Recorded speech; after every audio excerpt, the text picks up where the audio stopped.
జై శ్రీరామ్. ఈరోజు కార్తీక మహాపురాణంలో భాగంగా 24వ రోజు పారాయణం విందాం. ఇక్కడ యుద్ధరంగంలో అతిలోకమైన శివశౌర్యానికి చిన్నబొచ్చుకున్న జలంధరుడు పునః ఈశ్వరుని సమ్మోహింపచేదలిచి మాయాగౌరిని సృష్టించాడు. ఒక రథంపై కట్టివేయబడి నిశుంబాది నిశాచరుల చేత వధింపబడుతూ ఉన్న ఆ మాయాగౌరిని చూశాడు శివుడు. చూడగానే ఉద్విగ్న మానసుడైన ఉగ్రుడు యుద్ధాన్ని, తన పరాక్రమాన్ని, కర్తవ్యాన్ని విస్మరించి ఉదాసీనుడై ఉండిపోయాడు. అదే అదనుగా జలంధరుడు ఆ పుంక శానాకాలైన 3 బాణాలను శివుని శిరస్సు పైన, వక్షస్థలం పైన, ఉదరమందున ఉపయోగించాడు. అయినా ఈ జంగమయ్యలో చలనం లేదు. అటువంటి సమయంలో అదంతా రాక్షసమాయగా బ్రహ్మదేవునిచే బోధించబడిన వాడై కోలుకొనిని ఆ పరమేశ్వరుడు జ్వాలామాలతి భీషణమైన రౌద్ర రూపాన్ని ధరించాడు. ఆ స్వరూపాన్ని చూసేందుకు సహితం శక్తి చాలిక అనేక మంది రాక్షసులు పారిపోసాగారు. అలా పారిపోతున్న వారిలో ఉన్న అగ్రనాయకులైన శుభనిశంభులను చూచిన రుద్రుడు పారిపోతున్న వాళ్ళంతా పార్వతీ చేతిలో మరణించెదరుగాక అని శపించాడు. అది గమనించిన జలంధరుడు బాణవర్షంతో అంధకారాన్ని కల్పించాడు. శివుడు తన తపోబలంతో ఆ చీకట్లను చీల్చివేశాడు. ఉడికిపోయిన జలంధరుడు పరిఘాయుధంలో పరుగున వచ్చి ఈశ్వరుని వాహనమైన ఎద్దును భయంకరంగా కొట్టాడు. ఆ దెబ్బకు నంది యుద్ధరంగం నుండి పరుగు తీయసాగింది. దానిని మళ్లించడం సాంబశివునికి కూడా సాధ్యం కాలేదు. ఎక్కడా లేని కోపం వచ్చింది రుద్రుడికి. వెనువెంటనే సుదర్శన చక్రాన్ని ప్రయోగించాడు. భూమి ఆకాశాలను దహింపచేసి వేయగలిగినంతటా వేగమైన ఆ చక్రం చూపుర్లను భయభ్రాంతులను చేస్తూ వెళ్ళి జలంధరుడి తల నరికి నేలపై పడవేసింది. అతని మొండెంలో ఉంచి వెలువడ్డ తేజస్సు ఈశ్వరునిలో లీనమైపోయింది. బ్రహ్మాది దేవతలందరూ సంతోషాతిరేకులు, అవనత శిరస్కులు అయ్యి ఆ చంద్రశేఖరునికి ప్రణమిల్లారు, స్తుతించారు, కృతజ్ఞతలు చెప్పుకున్నారు. అనంతరం బృందామోహితుడై అడవులలో బడి అల్లాడిపోతున్న విష్ణువుని స్వస్థుణ్ణి చేసే ఉపాయాన్ని కూడా అనుగ్రహించమని కోరగా అందుకుగాను పరాశక్తిని వేడుకోమని చెప్పి జయజయధ్వానాల నడుమ సకలగణ సమేతుడై గృహోన్ముఖుడయ్యాడు. శివాజ్ఞ ప్రకారం దేవతల మహామాయని ప్రార్థించసాగారు. దేవతాకృత మహామాయ ప్రార్థనా శ్లోకం నేను స్క్రీన్ మీద ఇస్తాను. ఆ ప్రార్థన ఏమిటంటే, సృష్టి స్థితిలయలకు కారణమైన సత్వ రజస్తమో గుణాలు 3 దేవి నుంచి పుట్టినవో, దేవి యొక్క ఇచ్చ వలన లోకంలో జనన మరణాలు సంభవిస్తున్నాయో అటువంటి మూల ప్రకృతికి నమస్కరిస్తున్నాను. ఏదైతే 23 వేదములతో చెప్పబడి సమస్త లోకములను అధిష్ఠించినదో, వేదములలోని సైతము దేని యొక్క రూపకర్మములు కీర్తింపబడుతున్నాయో అట్టి మూల ప్రకృతికి నమస్కరిస్తున్నాను.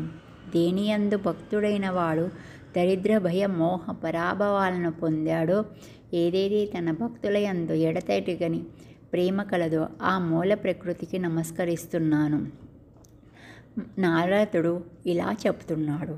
దేవతలచే కావించబడిన ఈ మూల ప్రకృతి మహామాయ స్థానాన్ని ఎవరైతే ఏకాగ్ర చిత్తంతో త్రిసంధ్యలు పాటిస్తారో వాళ్ళేనాడు కూడా దరిద్రాన్ని కానీ, భయాన్ని కానీ, మోహాన్ని కానీ, దుఃఖాన్ని కానీ, అవమానాన్ని కానీ పొందరు. ఇక ప్రస్తుతంలోకి వద్దాం. ఆ విధంగా దేవతల ప్రార్థన చేయగానే ఆకాశంలో జ్వాలాయుతమైన అద్భుత తేజస్సు ఒకటి పొడచూపి, ఓ దేవతల్లారా, త్రిగుణాల రీత్యా నేను త్రిమూర్తులను ధరించి ఉన్నాను. రజోగుణం వలన లక్ష్మిగాను, తమోగుణం వలన సరస్వతిగాను, సత్వగుణం వలన పార్వతీగాను విలసిల్లుతున్నది నేనే. కావున మీ వాంఛా పరిపూర్తికై ఆ లక్ష్మీ పార్వతీ సరస్వతులను ఆశ్రయింపుడని ఆదేశించి అంతర్ధానమైపోయింది. దేవతలు రమ, ఉమా, సరస్వతుల చెంతకు వెళ్ళి తమ మనోగతాన్ని వెల్లడించాడు. భక్తవత్సలైన ఆ తల్లులు 3 వారికి కొన్ని బీజాలనిచ్చి, విష్ణువు ఎక్కడైతే మోహావృతుడై ఉన్నాడో అక్కడి బీజాలను చల్లండి అని చెప్పారు. దేవతల ఆ బీజాలను తెచ్చి శ్రీహరి మోహితుడై పడి ఉన్న బృందా చితా ప్రాంతమంతటా చిలకరించారు.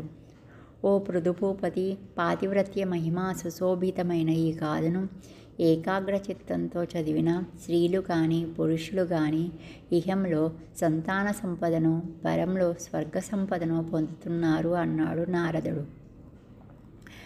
పునః నారదుడు ప్రవచిస్తున్నాడు.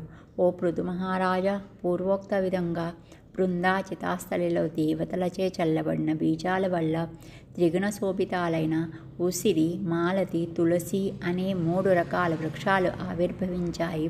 వీటిలో సరస్వతి వలన ఉసిరిగా, లక్ష్మి వలన మాలతి, గౌరీ వలన తులసి ఏర్పడ్డాయి. ఇంతవరకు బృందామోహముతో మందుడై ఉన్న విష్ణువు తన చుట్టూ చెట్లై మొలిచిన లక్ష్మీ, సరస్వతి, పార్వతీ మహిమల వలన కోలుకున్నవాడై అనురాగపూరిత హృదయంతో ఆ వృక్షాలను తిలకించసాగాడు. కానీ వాటిలో లక్ష్మీదత్త బీజాలు ఈశాగుణాన్వితులాయి ఉండటం వల్ల ఆ బీజోత్పన్నమైన మాలతి బర్బరి నామధేయమై విష్ణువునకు ఎడమయ్యింది. కేవల అనురాగపూరితాలైన ఉసిరి, తులసి మాత్రమే పీతాంబరునకు ప్రియంకరాలయ్యాయి. తద్వారా విష్ణువు మోహ విముక్తుడై ధాత్రి తులసి సమేతుడై సర్వదేవతా నమస్కారాలను అందుకుంటూ వైకుంఠానికి తరలి వెళ్ళాడు. అందువల్లనే కార్తీక వ్రతంలోని విష్ణు పూజలో ముందుగా తులసిని పూజించినట్లయితే పుండరీకాక్షుడు ఎనలేని సంతోషాన్ని పొందుతాడు. అంతేకాదు, ఎవరింటిలో తులసీవనం ఉంటుందో ఆ ఇల్లు సర్వతీర్థ స్వరూపమై వర్ధిల్లుతుంది. యమదూతలు అక్కడకు రాలేరు. సర్వపాప సంహారకమైన ఈ తులసీవనాన్ని ఎవరు ప్రతిష్ఠిస్తారో వారికి యమధర్మరాజును దర్శించే పని ఉండదు. అనగా నరకానికి వెళ్ళరని, పుణ్యాత్ములై స్వర్గాన్నే పొందుతారని భావనము. గంగా స్నానం, నర్మదా దర్శనం, తులసీ సేవనం ఈ 3 సమాన ఫలదాయకాలేనని చెప్పబడుతుంది. తులసిని ప్రతిష్ఠించిన, తడిపిన, తాకిన, పెంచిన మానసిక శారీరక పాపాలే కాక మాటల వలన పాపాలు కూడా మటుమాయమైపోతాయి. తులసి గుర్తులతో శివకేశవులను అర్చించినవాడు ఖచ్చితంగా మోక్షాన్ని పొందుతాడనటంలో ఎటువంటి సందేహము లేదు. పుష్కరాది తీర్థాలు, గంగాది నదులు, విష్ణువాది దేవతలు తులసీ దళాలతో నివసిస్తుంటారు. ఎన్ని పాపాలు చేసిన వాడైనా సరే, ఎవడైతే శరీరానికి తులసి మట్టిని పోసుకొని మరణిస్తాడో అటువంటి వాణిని చూసేందుకు యముడు కూడా భయపడతాడు. అటువంటి వాడు విష్ణు సాహిత్యాన్ని పొందుతాడనడం సత్యం, సత్యం, ముమ్మాటికి సత్యం. తులసి చెట్ల యొక్క గంధాన్ని ధరించేవాడికి పాపాలు కొంచెం కూడా అంటవు. తులసి వనపు నీడలో పితృశ్రాద్ధ చేసినట్లయితే అది పితృలకు అక్షయ పదాన్నిస్తుంది. అదేవిధంగా ధాత్రి మహిమ. ఉసిరి చెట్టు నీడను పిండ ప్రదానం చేసిన వారి పితరుల నరకం నుంచి విముక్తులవుతారు.